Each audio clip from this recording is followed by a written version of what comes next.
The morning sun cast long shadows across the mining colony of New Seoul as Mira stepped outside her small home and breathed in the crisp air of the distant world.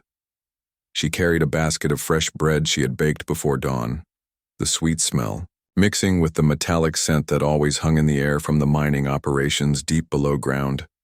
Her 2 children followed close behind her, 8-year-old Kai holding his little sister Luna's hand as they walked toward the community center where the other families gathered each morning. Mira looked like any other mother in the colony. She wore simple clothes and kept her dark hair pulled back in a neat bun. Her movements were quiet and careful as she helped serve breakfast to the 37 families who had made this remote world their home. The other parents smiled and waved as she passed. Hana called out good morning while chasing after her twin boys Yin and Wan, who were already covered in dirt from playing in the garden. Day sat with his young son Bo on his lap, trying to convince the boy to eat his porridge instead of throwing it at the walls. Nara laughed as her daughter Ara told wild stories about the dreams she had the night before, while Bin quietly listened.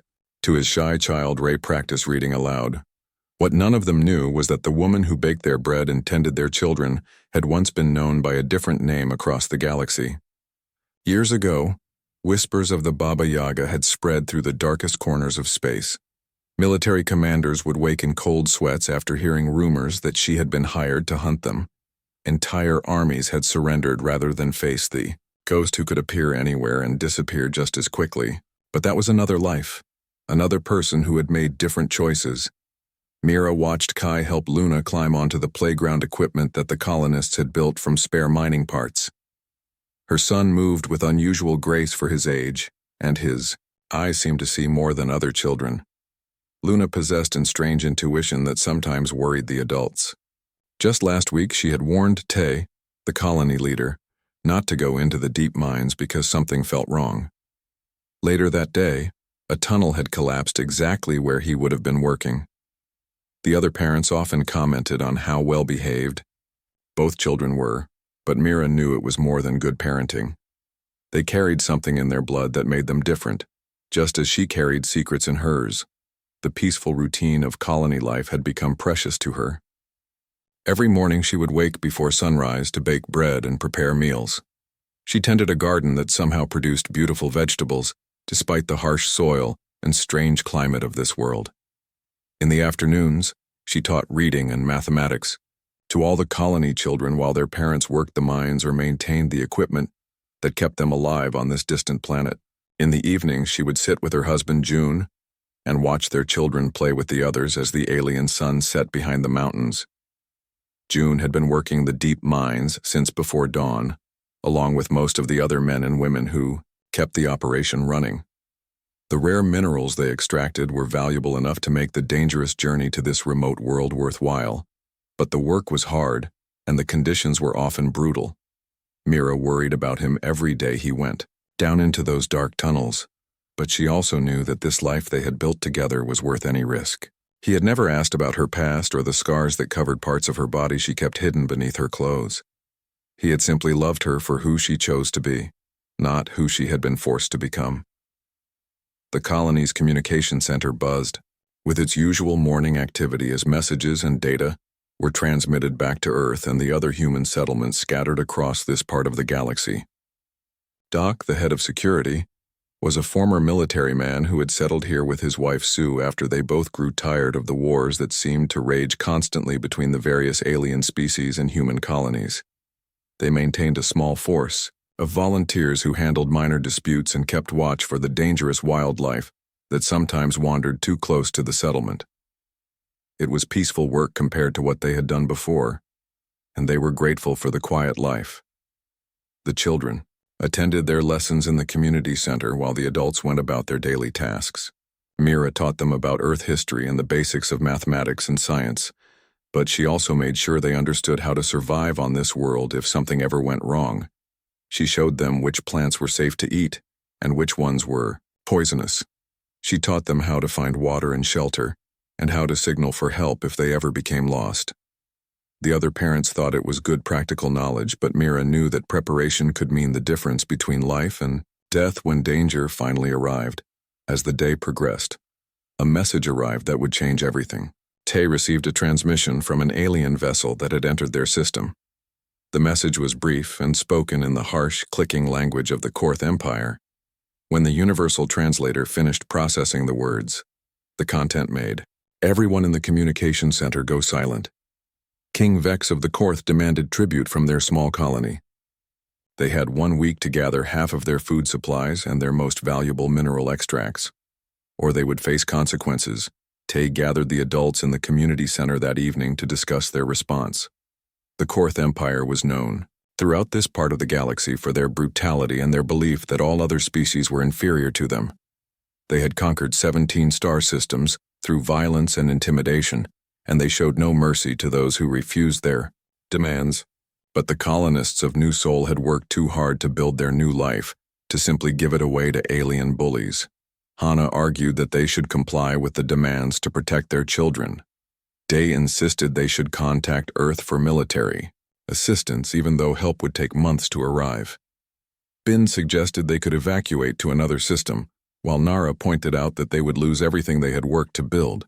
Wu Gan, Lee, and Sam all had different opinions about what they should do, but none of the options seemed good. Mira listened to the debate in silence while keeping one eye on Kai and Luna, who were playing quietly in the corner with the other children. They seemed to sense that something was wrong, even though the adults had tried to keep their voices low and their expressions calm. As the discussion grew more heated, she noticed that her children had moved closer to her, as if they knew she would protect them no matter what happened. When Tay finally called for a vote, the decision was unanimous. They would not bow to alien threats or abandon the home they had built with their own hands. They would send a message refusing King Vex's demands and prepare to defend themselves as best they could. It was a brave decision, but Mira knew it was also a dangerous one. She had seen what happened to those who defied powerful enemies without the means to back up their defiance. That night, after putting Kai and Luna to bed, Mira sat on the porch of their small home and looked up at the alien stars. June joined her and took her hand, and for a moment they simply enjoyed the peace and quiet of their world. He told her about his day in the mines, and she told him about the children's lessons.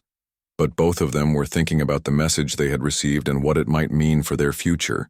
As they prepared for sleep, Mira checked the locks on their doors and windows, something she had not done since they first arrived on this world. Old instincts were awakening, memories of a time when every shadow could hide an enemy and every sound could signal danger. She hoped that King Vex would accept their refusal and move on to easier targets, but deep inside she knew that hope was probably foolish. Men like Vex did not accept defiance, especially from humans they considered weak and inferior.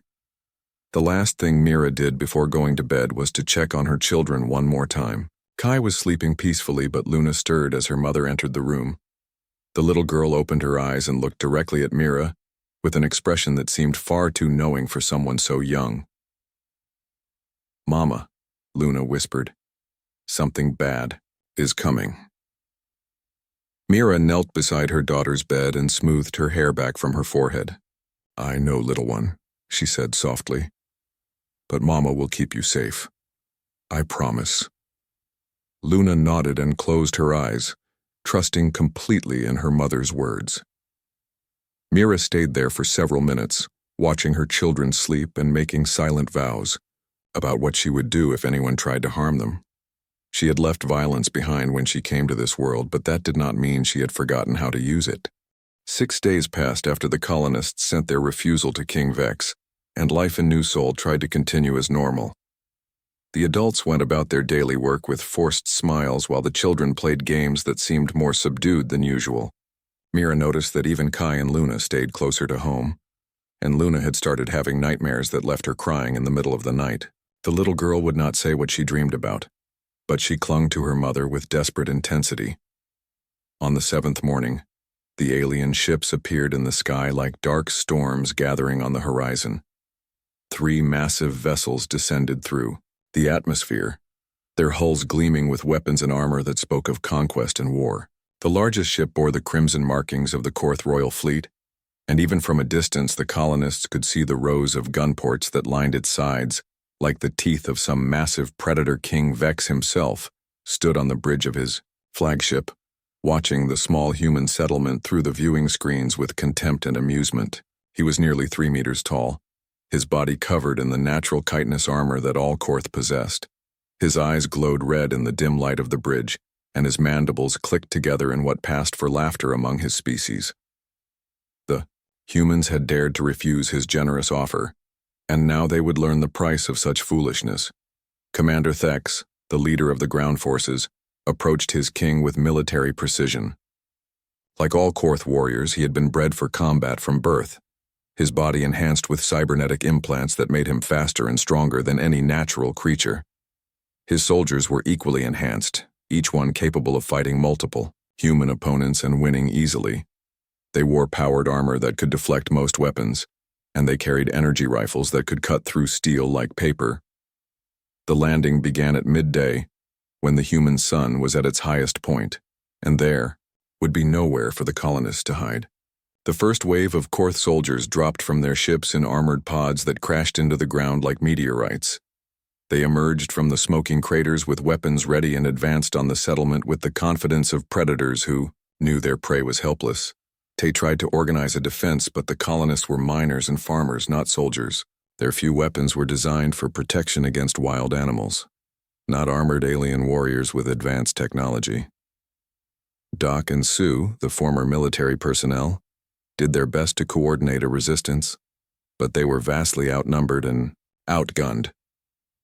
The Korth moved through the settlement like a force of nature, brushing aside human defenses as if they were nothing more than annoying insects.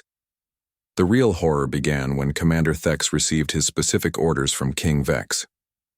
The children were to be taken alive and unharmed, but the adults were expendable. The Korth had learned that humans became much more cooperative when their offspring were threatened, and King Vex intended to use the young ones as leverage to ensure future compliance from other human settlements. Mira was in the community center, with the children when the attack began.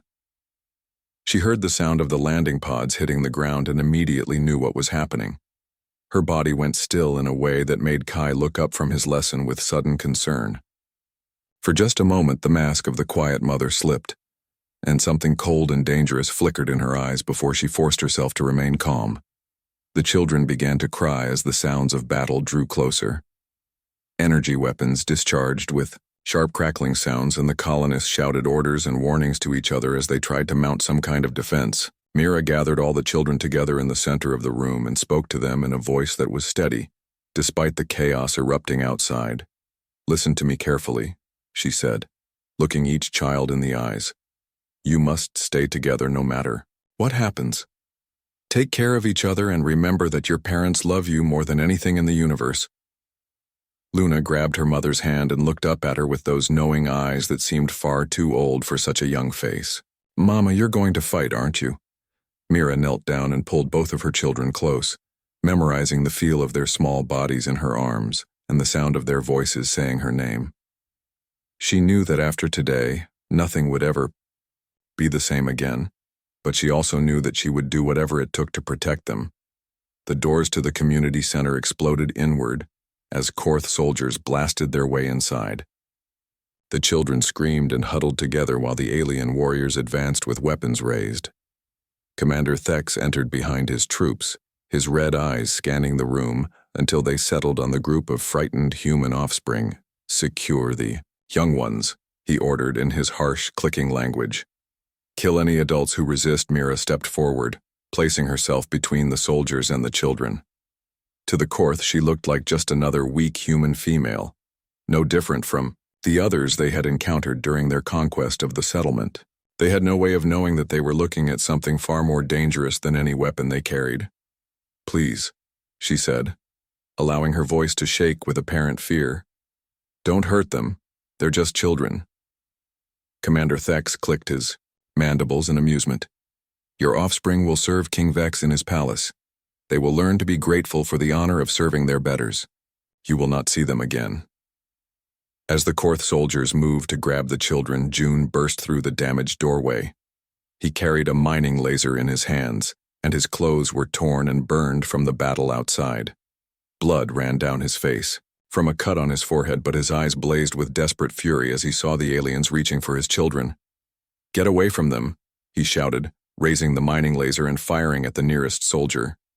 The energy beam struck the Korth's armor and left only a small scorch mark. The alien turned toward June with contempt and raised his own weapon in response.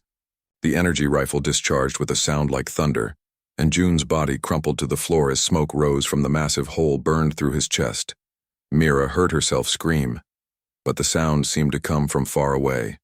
She rushed to June's side and knelt beside him, taking his hand in hers as his life faded from his eyes. The children were crying behind her, calling for their father and their mother, but she could barely hear them over the roaring in her ears. "Touching, Commander," Thek said, stepping over June's body, "but pointless. Take the children and prepare them for transport to the ships." The Korth soldiers moved forward and began separating the children from each other despite their desperate attempts to stay together. Hana's twins Yin and Wan were grabbed by armored hands that lifted them off the ground like dolls. Little Bo reached out for his father Day, but the boy was already being carried toward the door by soldiers who ignored his tears. Ara and Ray clung to each other until they too were pried apart and hauled away by aliens who showed no more emotion than if they were loading cargo. Kai and Luna were the last to be taken. They fought with surprising strength for children so young, biting and kicking at their captors with a ferocity that actually surprised the Korth soldiers. But in the end, they were still just children, and the armored warriors were too strong to resist as Luna was lifted into the arms of a soldier. She looked back at her mother with tears streaming down her face. "Mama," she cried, "come find us. Please come find us, I will," Mira whispered, though she knew her daughter could not hear her over the noise and chaos. "I promise I will find you." King Vex's voice echoed through speakers mounted on the alien ships as they prepared to depart. His words were translated into human language so that all the surviving colonists could understand his message clearly. "Let this be a lesson to any humans who think they can defy the Korth Empire," he announced. "Your offspring will serve in my palace as examples of what happens to those who refuse our generous offers. Perhaps the next human settlement we visit will be wiser than you have been." The ships lifted into the sky with their precious and terrible cargo, leaving behind a settlement filled with smoke and grief and the bodies of those who had tried to defend their homes. The surviving adults stood in the ruins of their community and wept for their children and their dead. But there was nothing they could do except bury their loved ones and try to find a way to continue living. Mira knelt beside June's body long after the alien ships had disappeared beyond the atmosphere. His blood had soaked into the floor beneath him, and his eyes stared sightlessly at the ceiling where his children had once played and laughed. She touched his face with trembling fingers and whispered words of love and farewell that came too late to matter. But even as she grieved, something else was stirring inside her. The quiet mother who had baked bread and taught lessons and tended gardens was fading away like smoke, and in her place something ancient and terrible was beginning to wake. The other colonists gave her space to mourn, not knowing that they were witnessing the end of one person and the birth of another. The Baba Yaga had been sleeping for years, content to remain buried beneath the peaceful life that Mira had built. But now her children were gone and her husband was dead, and the galaxy was about to remember why her name had once been whispered in fear across a dozen worlds as night fell over the ruined colony. Mira rose to her feet and walked toward her home. The funeral for June and the others who had died defending the colony took place under the light of 3 alien moons that cast strange shadows across the makeshift cemetery. Mira stood beside her husband's grave without speaking or crying, her face as still as carved stone, while the other colonists said words about courage and sacrifice and love. Hana, Dai, Nara, and Bin wept openly for their lost children and their dead friends, but Mira remained silent and motionless, like a statue that had been carved from icegill. The colony's elderly engineer watched Mira with growing unease.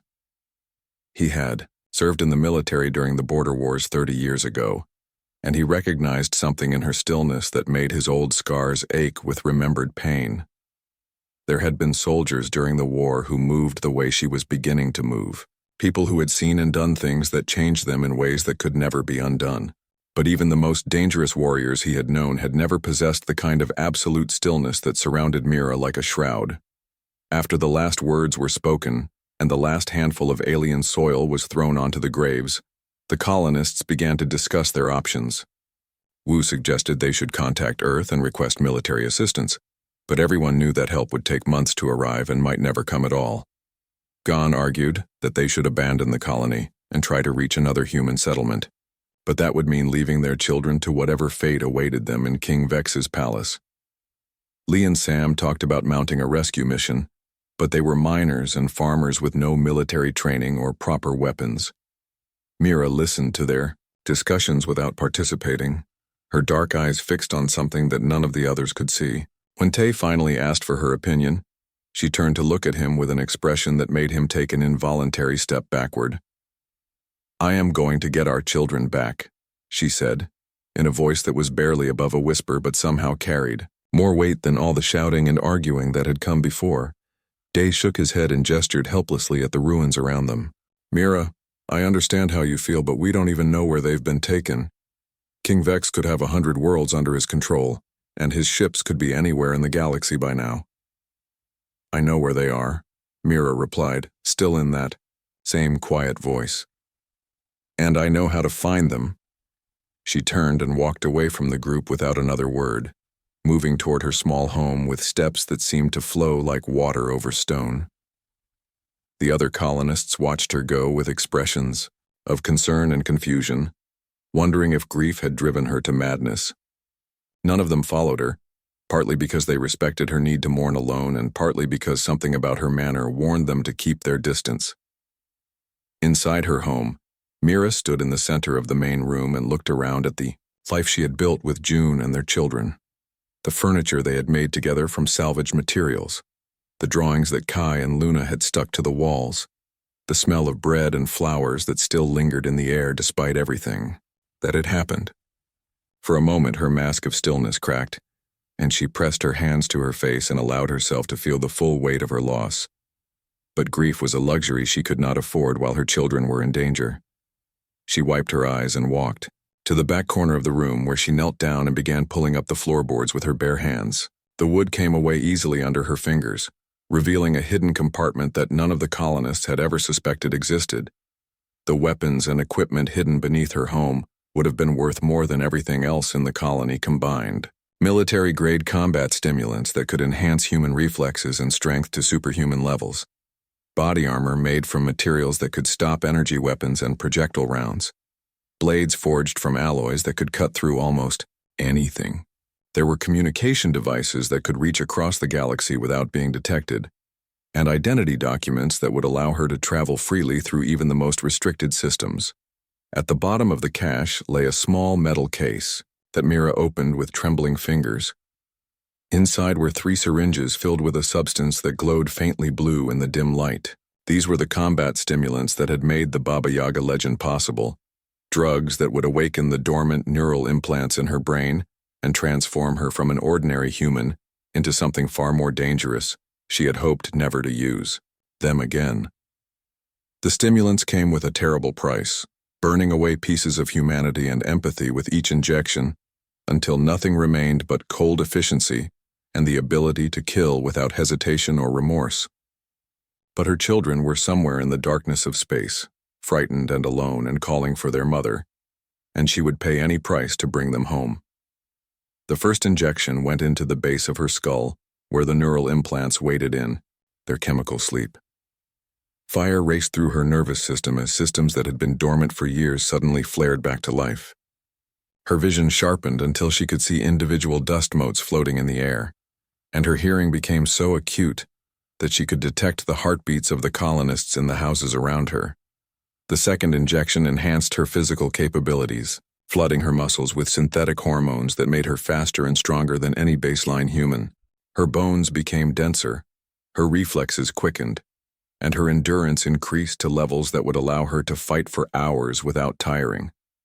But with the physical improvements came a coldness that settled over her emotions like frost on glass. The third injection was the most dangerous of all, because it awakened the combat programming that had been burned into her brain during her years as an assassin. Tactical information flowed through her mind like water, showing her how to kill efficiently and silently, how to move through enemy territory without being detected, how to turn any environment into a weapon that could be used against her targets. As the chemicals took effect, Mira felt herself changing in ways that went deeper than mere physical enhancement. The woman who had baked bread and taught children and loved her family was fading away, replaced by something that had been designed for one purpose alone. She tried to hold on to her humanity, to remember why she was doing this, but the cold efficiency of the combat drugs made even love feel like a distant memory. She dressed in the black armor that had once been her trademark, feeling the familiar weight of weapons and equipment that had saved her life countless times. The mirror in her bedroom reflected a stranger, someone whose eyes held no warmth or mercy or doubt. For a moment, she almost stopped, horrified by what she was becoming. But then she thought of Kai and Luna crying for their mother, and the hesitation passed like smoke. Gil was waiting for her when she emerged from her house. The old engineer stood in her path with his hands raised in a gesture of peace, but his eyes were wide with recognition and fear. He had finally remembered where he had heard whispers about someone who could appear and disappear like a ghost, who could infiltrate any fortress and eliminate any target. "You're her," he said in a voice barely above a whisper. "You're the Baba Yaga." Mira stopped a few meters away from him, her head tilted slightly as she evaluated whether he represented a threat to her mission. The combat programming analyzed his stance, his breathing, the way his muscles tensed with nervous energy, and concluded that he posed no danger. But it also noted that he possessed information about her true identity that could complicate her plans. "Yes," she said simply, making no attempt to deny what he had guessed. Gil swallowed hard and took a step backward, every instinct telling him to run as far and as fast as possible, but he was also a man who had lost friends in the attack, and he understood what it meant to love someone enough to sacrifice everything for their safety. "What do you need?" he asked, his voice steadying as he made his choice for the first time. Since beginning her transformation, Mira felt something that might have been surprise. She had expected fear or demands for explanations, not an offer of assistance from someone who knew exactly what she was capable of doing. "Information," she said after a moment. "And contacts who can help me find my children." Gil nodded and gestured for her to follow him to the communication center. As they walked through the ruins of the colony, other survivors saw them and started to approach with questions and offers of help. But something about Mira made them stop before they got too close, some primitive survival instinct warning them that they were looking at a predator that had awakened from its sleep. In the communication center, Gil activated systems that most of the colonists didn't even know existed. Hidden transmitters that could reach across the galaxy on frequencies that were used only by those who lived in the shadows between legitimate governments and outright piracy. Within minutes, he had established contact with Ryu, a weapons dealer, who operated from a mobile base somewhere in the Outer Rim territories. "Gil, you old bastard." Ryu's voice crackled through the speakers, distorted by encryption protocols and distance. "I thought you were dead or retired or both. I need a favor," Gil said, glancing at Mira, who stood motionless beside the console. "Someone took some kids from a friend of mine, kids who need to get home to their mother." There was silence on the channel for several seconds before Ryu spoke again, his tone suddenly much more serious. The ship that Ryu provided was a masterpiece of stealth technology and deadly efficiency, built for those who needed to move through hostile territory without being detected. The Iron Tooth looked like nothing more than a piece of space debris. From the outside, its hull covered with materials that absorbed sensor sweeps and radar pings. But beneath the disguise lay weapon systems and defensive measures that could challenge even military vessels many times its size. Mira piloted the ship through hyperspace with the kind of precision that came from years of experience in the darkest corners of the galaxy. The combat stimulants had fully integrated with her nervous system now, enhancing every aspect of her performance until she moved and thought with machine-like efficiency. But somewhere deep inside, beneath all the chemical enhancement and tactical programming, the heart of a mother still beat with desperate love for her stolen children. Jin, her former intelligence contact, had provided detailed information about King Vex's fortress world of Corfac Prime. The planet was a nightmare of militarization and paranoia, protected by orbital defense platforms that could destroy entire fleets and garrisoned by an army of over 10,000 elite warriors. The fortress itself was built into the side of a mountain, its walls reinforced with materials that could withstand nuclear bombardment, and its interior designed as a maze that would confuse and trap any would-be infiltrators. But Mira had learned long ago that every fortress had weaknesses, and every defense could be overcome by someone with sufficient skill and motivation. The key was not to fight the enemy's strengths, but to find the cracks in their armor and exploit them with surgical precision. She had brought down governments and toppled empires by understanding this simple truth, and King Vex's arrogance would become the weapon she used against him. The approach to Corfac Prime required patience and cunning rather than speed or force.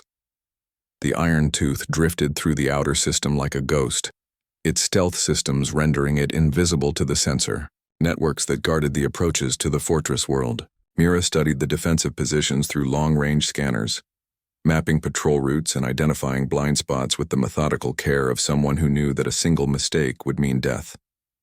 The asteroid field on the edge of the system provided perfect cover for her final approach. She maneuvered the ship between the floating rocks with fluid grace, using their mass to mask her heat signature, while she positioned herself for the insertion. The old smuggler's route that Jin had told her about was still there, a narrow corridor through the sensor grid that had been created by pirates decades ago and never discovered by the Korth military. As she guided her ship through the gap in the defenses, Mira felt the familiar coldness settle over her mind like armor. The mother who loved her children was still there, driving her forward with desperate purpose, but she was buried now beneath layers of tactical thinking and lethal efficiency.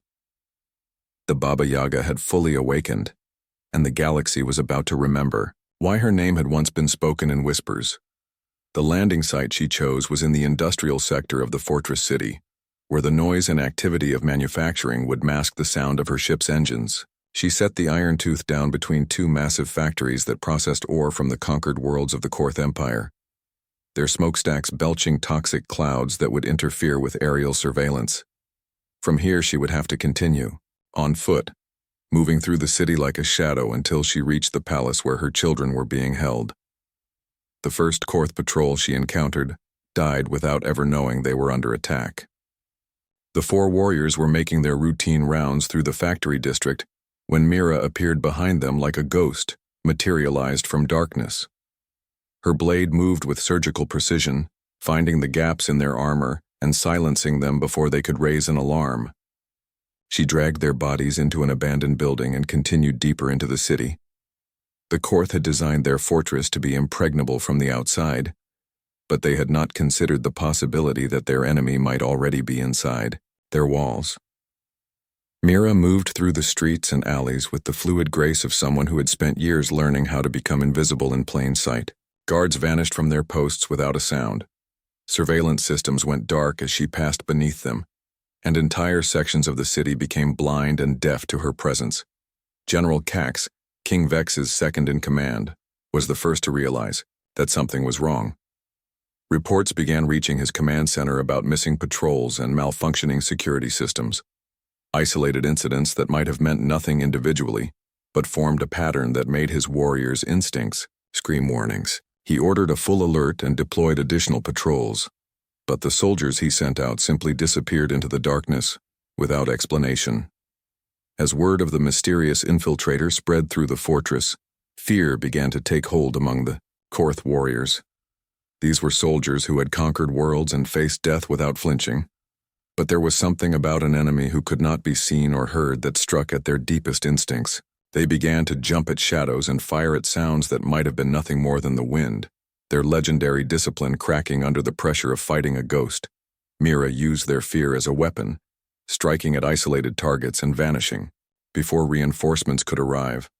She left bodies in places where they would be found quickly, each death more impossible than the last, each discovery spreading terror through the ranks of the supposedly invincible Korth army. A guard found dead at his post with no sign of how his killer had approached. A patrol leader discovered with his throat cut in a room with only one entrance that had been watched by cameras the entire time. The children were being held in the highest tower of the palace, a location that King Vex had chosen both for security and for the psychological impact it would have on any rescue attempts.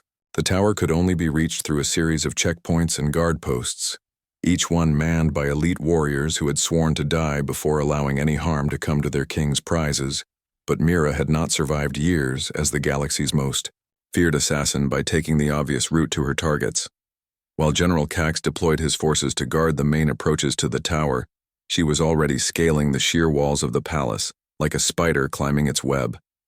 Her enhanced strength and reflexes allowed her to find handholds in surfaces that appeared smooth, and her armor's camouflage systems made her nearly invisible against the dark stone. Kai had been trying to keep the other children calm since their arrival at the fortress, using the strange wisdom that he had inherited from his mother to help them cope with their fear and confusion. He told them stories about brave heroes who always rescued the innocent, and he assured them that their parents were looking for them and would never stop trying to bring them home. Luna sat beside him with that uncanny intuition of hers, occasionally whispering that Mama was coming closer. The Korth guards who watched over the children found their young prisoners disturbing in ways they could not explain. Human offspring were supposed to be weak and helpless, but these children showed no signs of breaking under the pressure of their captivity. They took care of each other with a maturity that seemed impossible for their age, and they watched their captors with eyes that held no fear, only a patient certainty that their imprisonment would not last forever. As night fell over the fortress city, Mira reached the base of the tower where her children were being held. She had left behind her a trail of impossible deaths and psychological warfare that had reduced the Korth Empire's finest to paranoid wrecks who jumped at every shadow. But the hardest part of her mission still lay ahead, because King Vex himself waited in the palace with his personal guard, and he had begun to suspect that he was dealing with something far more dangerous than an ordinary human. The security feeds from throughout the fortress showed the same impossible pattern repeated over and over again. Soldiers vanishing without explanation, bodies found in places where no killer should have been able to reach them, equipment failing at precisely the moments when it would create blind spots in the surveillance network. General Cax studied the footage with growing dread, trying to find some rational explanation for what was happening to his forces. It's just one human, he told himself, but the words sounded hollow even to his own ears. King Vex stood in his throne room surrounded by 50 of his most elite warriors, each one armed with weapons that could destroy entire buildings and protected by armor that had never been penetrated by enemy fire. He had ruled his empire through strength and fear for decades, and he refused to believe that a single human could threaten everything he had built. But as reports continued to reach him about his forces disappearing into the darkness, doubt began to creep into his mind like poison. The human had refused his generous offer and dared to defy him, and now someone had come to his fortress like a ghost seeking revenge. For the first time in his long and violent life, King Vex began to understand what it meant to be afraid. In the highest tower of the palace, Luna suddenly sat up straight and looked toward the window with eyes that seemed to glow in the dim light. The palace throne room had been transformed into a fortress within a fortress, every entrance sealed except for the main doors, and every surface covered with enough firepower to level a small city. King Vex sat upon his massive throne of carved bone and metal, his red eyes fixed on the sealed entrance while 50 of his most elite warriors took positions around him. These were not ordinary soldiers, but the personal guard of the Korth Emperor, each one a veteran of 100 battles and enhanced with the finest cybernetic implants their empire could provide. General Cax paced nervously behind the defensive line, his tactical mind trying to process what had happened to his supposedly impregnable fortress. In the space of a few hours, an entire army had been reduced to a collection of frightened survivors who jumped at shadows and reported impossible sightings of a ghost who could not be tracked or killed. The surveillance network showed nothing but empty corridors and abandoned posts, yet bodies continued to be found in places where no living thing should have been able to reach. "Status report," King Vex commanded, his voice echoing through the chamber with the authority of someone who had never known defeat. "All outer defenses have gone silent," Cax replied, his usual confidence replaced by barely controlled panic. "We have lost contact with 90% of our forces, and the remaining units are falling back to defensive positions around the palace core." The king's mandibles clicked together in what might have been laughter or rage. "You are telling me that one human has destroyed an army of 10,000 warriors. My lord, this is not an ordinary human," Cax said carefully.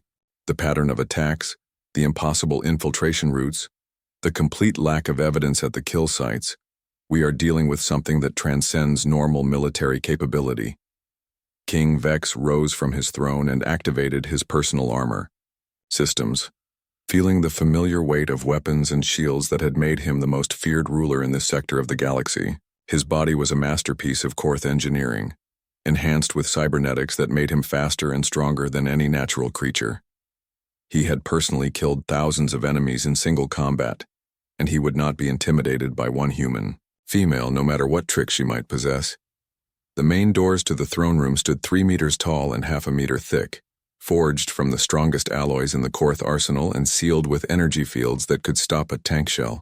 Behind them waited enough firepower to atomize anything that tried to force entry, deployed by warriors who had never known defeat or retreat.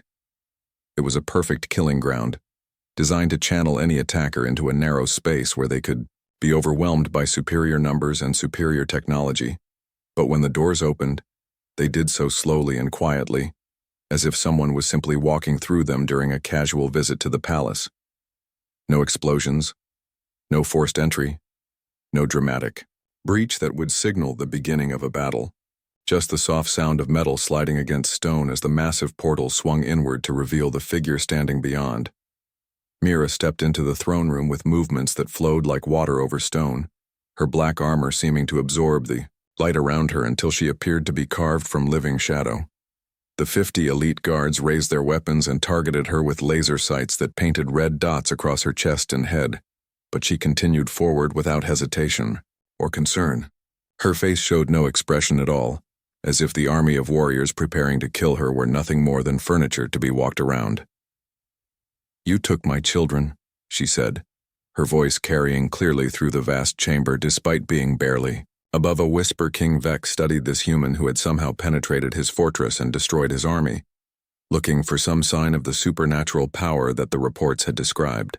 What he saw was a woman of average height and build, wearing armor that appeared functional but not particularly advanced, carrying weapons that seemed no different from those used by common soldiers. But there was something about the way she moved, the absolute stillness of her posture, that made his enhanced senses scream. Warnings. "I am King Vex of the Korth Empire," he announced, his voice booming through speakers embedded in his armor. "I have conquered 17 star systems and commanded fleets that could destroy worlds. You are nothing but a human female, and you will die for your insolence." Mira tilted her head slightly as if considering his words with polite interest. "Where are my children?"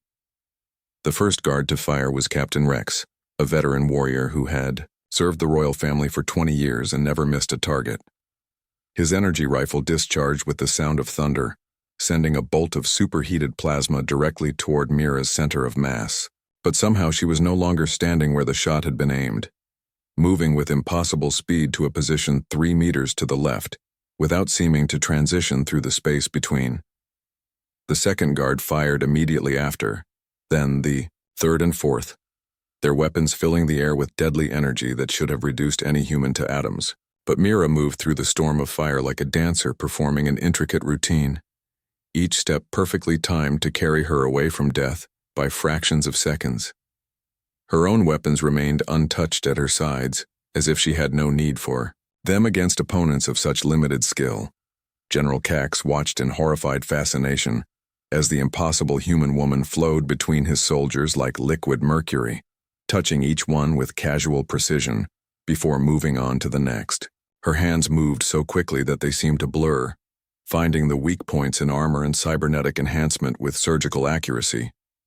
Warriors who had survived battles against entire armies fell to the floor like puppets whose strings had been cut, their enhanced bodies no match for whatever technique she was using.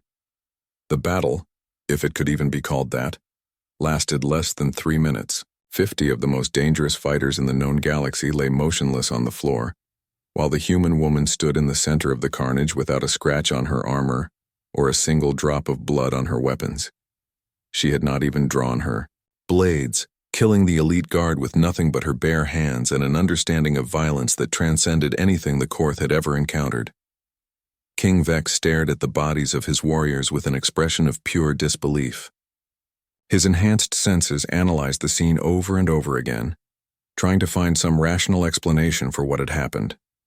But the evidence before him defied every law of physics and combat that he understood, leaving him face to face with something that might have been human once but had become something else entirely. "What are you?" he whispered, his voice cracking with fear for the first time in his adult life. Mira walked toward his throne with those same flowing steps, her expression never changing from the mask of absolute calm that had settled over her features. "I am a mother whose children were stolen," she said simply. "Nothing more, nothing less." The king raised his own weapons, energy cannons built into his armor that could punch through starship hulls, and fired everything he had directly at the approaching figure. The throne room filled with light and heat as enough firepower to level a building discharged in the space of seconds, leaving the air thick with smoke and the smell of burned ozone. When the smoke cleared, Mira was still walking toward him, untouched by the devastating barrage. Her armor showed no damage, her movements remained perfectly controlled, and her dark eyes held the same terrible patience they had shown from the moment she entered the chamber. King Vex tried to run, his enhanced legs carrying him toward a hidden exit that would take him to his personal shuttle, but somehow the human woman was already there waiting for him, standing between him and escape with her head tilted slightly, as if she were curious about what he might try next. He reversed direction and attempted to reach another exit, only to find her blocking that path as well, moving with impossible speed to cut off every route of retreat. "Please," he begged, the word torn from his throat by terror he had never imagined possible. "I can give you anything you want. Wealth, power, entire star systems. Just name your price." "I want my children," Mira replied, her voice still carrying that same quiet certainty. "That is the only price that matters." The final confrontation lasted only seconds. King Vex threw everything he had at his opponent, weapons and enhancement and decades of combat experience, but it was like watching an insect try to fight a hurricane. Mira moved through his attacks with the same casual precision she had shown against his guards, and when her hand touched his throat, the most powerful ruler in this sector of the galaxy fell to his knees and then to the floor. She found Kai and Luna in the highest tower of the palace, along with the other children who had been taken from New Sol. They ran to her arms as if she had never been away, their faces bright with joy and relief at seeing their mother again. But even as she held them close and whispered words of love and comfort, part of her mind was already planning the systematic destruction of the Corth Empire's command structure. Over the following days, the galaxy watched in amazement and terror as one of the most powerful military forces in known space simply collapsed. Key leaders died in impossible circumstances, command centers went dark without explanation, and entire fleets surrendered rather than face an enemy they could not see or understand.